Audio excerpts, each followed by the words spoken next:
Reel बनवण्यासाठी हल्ली लोक कोणत्याही थराला जायला तयार असतात। या रील्सच्या नादात आतापर्यंत अनेकांनी आपला जीव गमावला आहे, पण त्यातूनही लोक धडा घेताना दिसत नाही।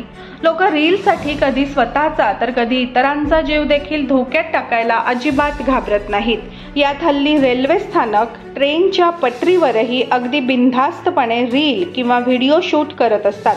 अशाच प्रकारे राजस्थानमधून एक व्हिडिओ समोर आला आहे, जिथे एक जोडपं सुंदर दृश्य शूट करण्यासाठी म्हणून रेल्वे ब्रिजवर चढतात। तितक्यात समोरून एक भरधाव ट्रेन येते आणि यानंतर पुढे जे काही घडते ते पाहून तुमच्याही काळजाचा ठोका चुकेल।